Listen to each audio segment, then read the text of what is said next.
Buenas tardes. Vamos hoy a hacer un poquito de repaso. Vamos a ver la fotocopia número 4 que pone Platón. Ya hemos hablado mucho de Platón, ahora vamos a repasar. Así comprobáis que lo tenéis por escrito, fotocopiado y resumido. La mayoría de esto ya lo hemos visto, así que simplemente es repaso, ¿no? El ateniense Platón fue discípulo de Sócrates. Bueno, ya sabemos, porque lo hemos visto varias veces en clase, que el maestro de Platón fue Sócrates, que Sócrates le afectó muchísimo la muerte, la condena a muerte de Sócrates, así que no es ninguna sorpresa. A quien hace intervenir como interlocutor en sus diálogos. Ya hemos visto en clase, por eso digo que esta fotocopia es repaso, que la mayoría de los escritos de Platón son diálogos, con excepción de la primera obra de Platón, que es la Apología de Sócrates, y que normalmente aparece Sócrates en sus diálogos. Sí que es verdad que los primeros decimos que son los diálogos socráticos y posteriormente, poco a poco, Platón va introduciendo teorías. Entonces sospechamos que ya no es Sócrates, sino Platón, porque Sócrates es ese señor famoso por decir solo sé que no sé nada. Y si aparece alguna teoría, como la que hemos visto en clase de la reminiscencia o la teoría de las ideas, pues sospechamos que es de Platón y no de Sócrates. Igual que Sócrates, Platón es un buscador de la verdad, es decir, del saber y la ciencia. Ya hemos visto que Sócrates y Platón se oponen a los sofistas. Los sofistas sostenían el relativismo. Lo verdadero, lo falso, lo bueno, lo malo, depende de cada ciudad.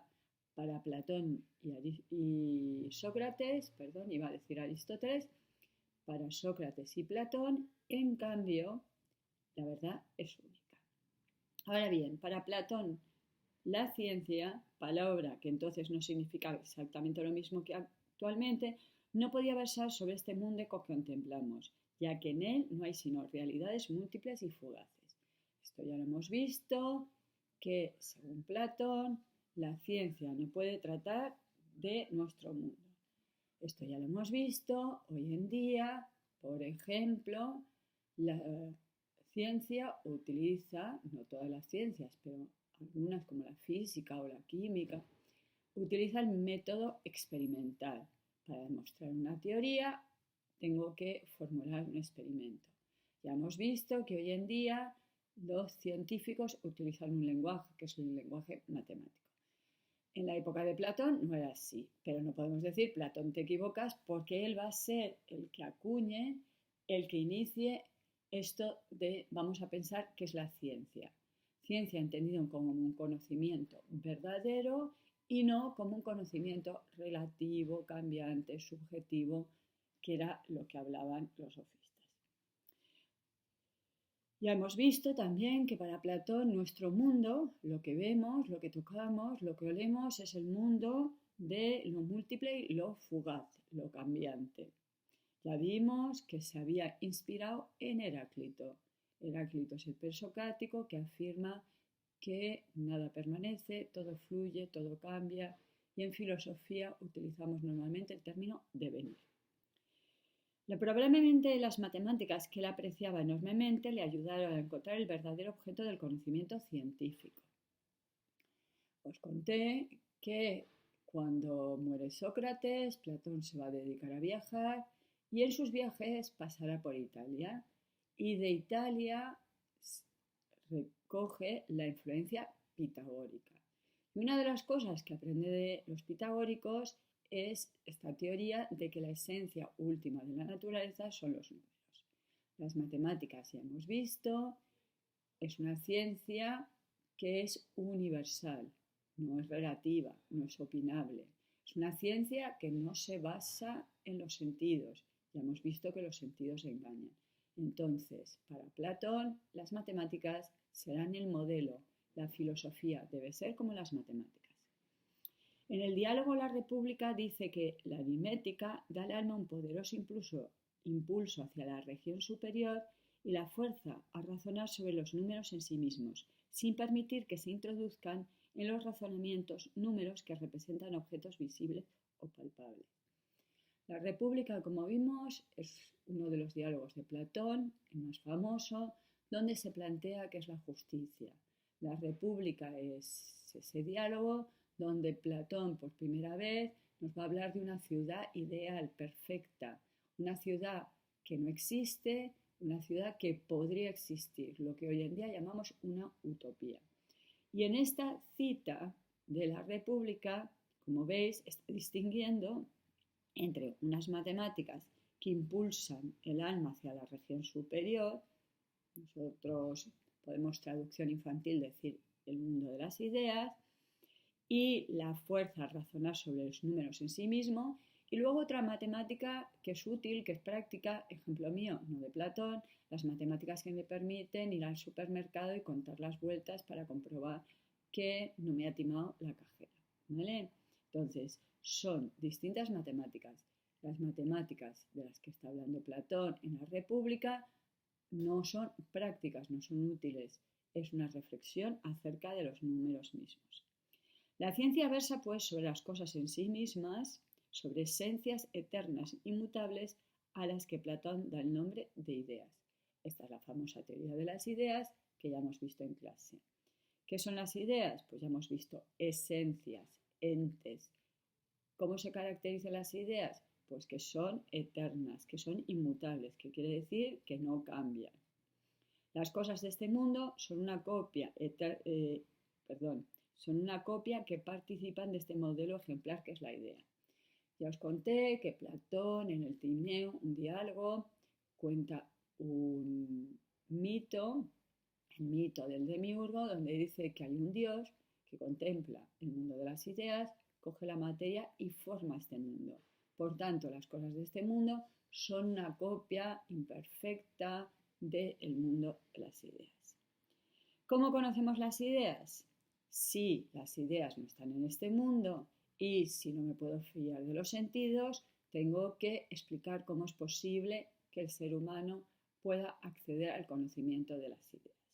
El alma, que es inmortal, las contempló en otro tiempo y quizá en otro mundo, el mundo de las ideas. Cuando en este mundo el hombre contempla una cosa, recuerda la idea de la que participa. Conocer es, pues, recordar. Ya hemos visto en clase la teoría de la reminiscencia. El ser humano no aprende, el ser humano recuerda. Y recuerda la verdad que tiene en el alma.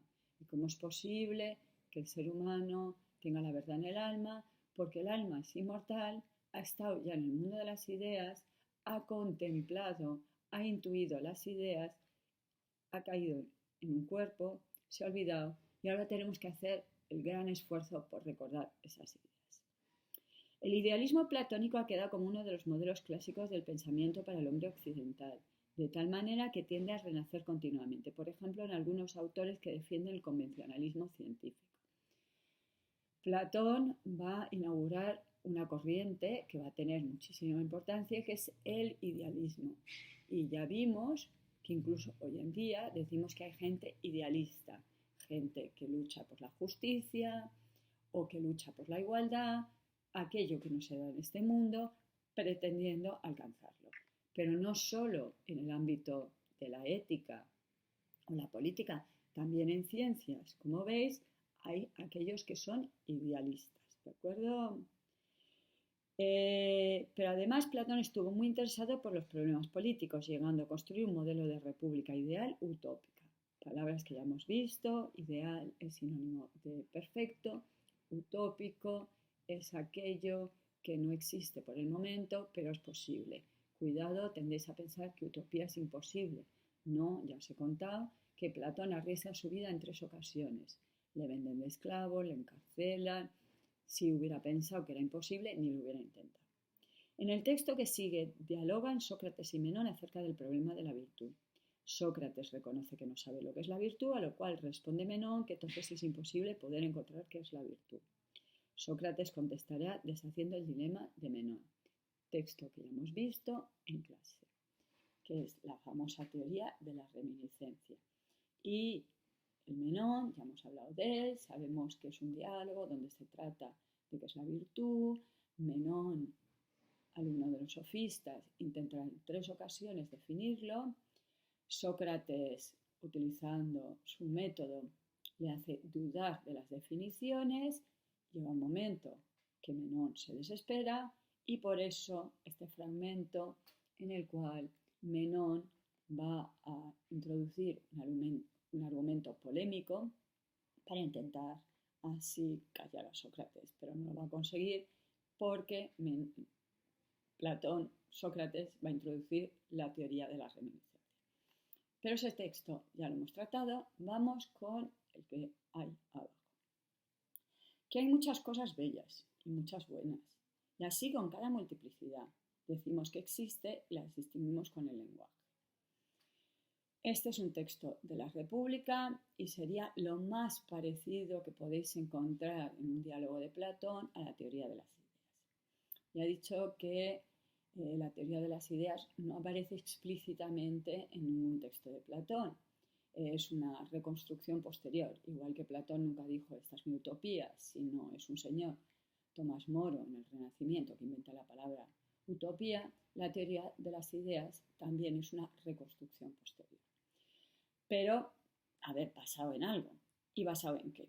Bueno, como veis, aquí primera frase del diálogo, porque la República es un diálogo, como hemos visto, dice que hay muchas cosas bellas, muchas buenas, y lo decimos gracias al lenguaje. Bien, si nos planteamos qué decimos de cosas completamente dispares que son bellas, pues una chica, un chico, una mesa, una obra de arte, una puesta de sol, y si nos damos cuenta que decimos de una multiplicidad increíble lo que es bueno, una paella puede estar buena, un cuchillo puede ser bueno, un libro puede ser buena, nos daremos cuenta que no tienen nada en común. La belleza de un ser vivo, como puede ser un chico o una chica, no es la belleza de un fenómeno natural. Es bueno, un joven, una puesta de sol son cosas naturales. Sí, pero una obra de arte bella es un objeto, no está vivo y no es natural. Y con bueno ya hay acciones buenas, instituciones buenas, leyes buenas, cosas materiales, inmateriales, cosas que hace el ser humano, cosas que no hace el ser humano. Bien, entonces, el lenguaje nos muestra que hay una pluralidad, pero tenemos una palabra solo, ¿no? Lo decimos en efecto, ¿vale? Esto es normal en los diálogos de Platón, que a Sócrates le dan la razón. Y cada vez más, cada vez hay menos de ironía, menos de mayéutica y más de sí, Sócrates, claro que sí, Sócrates. Lo decimos en efecto.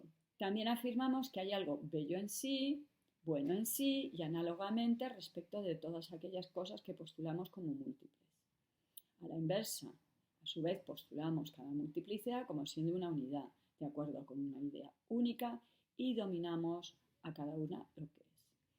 Como veis, aquí en este texto aparece con mayúscula, pero los griegos no tenían mayúscula. Bueno, pues para identificar las ideas platónicas y distinguirlas de las cosas de este mundo, podemos utilizar la mayúscula.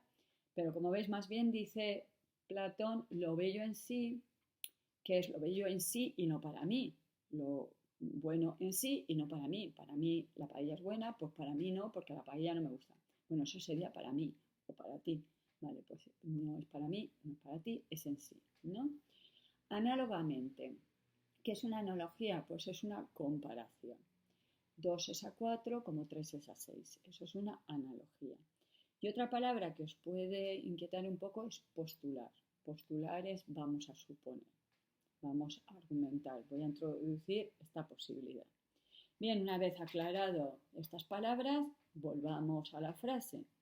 Afirmamos que hay algo bello en sí, bueno en sí y análogamente respecto a todas aquellas cosas que postulamos como múltiples. A la inversa, a la vez postulamos cada multiplicidad como siendo una unidad, de acuerdo con una idea única, y denominamos a cada una lo que es. Si queréis esquema, truco fácil, pero cuidado, que al final acabáis diciéndome que la teoría de las ideas es la teoría de los dos mundos. No, la teoría de los dos mundos no existe. Pero si os viene bien, podéis pensar dos mundos, ¿no? Nuestro mundo, el mundo del cambio, del devenir, de la pluralidad. El mundo de las ideas. Ahí las ideas, cada una es única. Aquí hay muchas cosas bellas. Ahí la belleza es una. Aquí hay muchas cosas buenas. Ahí lo bueno es único. ¿De acuerdo? Entonces, es lo que está diciendo en este texto. Hay dos tipos de entidades. Las ideas únicas, eternas, y las cosas de este mundo. Obviamente, para Platón son más entidades las ideas que las cosas de este mundo, que son fugaces. La chica del tercero es muy guapa, pero dentro de 100 años ya dejará de ser guapa. Pero la belleza en sí, la belleza ideal, esa es eterna. ¿Y qué es esto de denominamos a cada una lo que es? Pues lo que hemos visto en clase, que es la esencia, aquello que es para la cosa, lo más importante, lo más característico, eso es lo esencial. Así es, y de aquellas cosas decimos que son vistas, pero no pensados, mientras por su parte las ideas son pensadas, mas no vistas.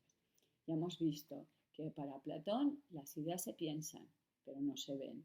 Y las cosas de este mundo se ven, pero no se pueden pensar. Para que yo pueda pensar las cosas de este mundo, requiero de una idea. Para yo decir que la chica del tercero es muy guapa, necesito la idea de belleza y la idea de ser humano. Gracias a la idea de ser humano única y la idea de belleza, puedo, por lo tanto, pensar las cosas de este mundo. ¿De acuerdo? Vale, hemos hecho el repasito de Platón. Hasta luego.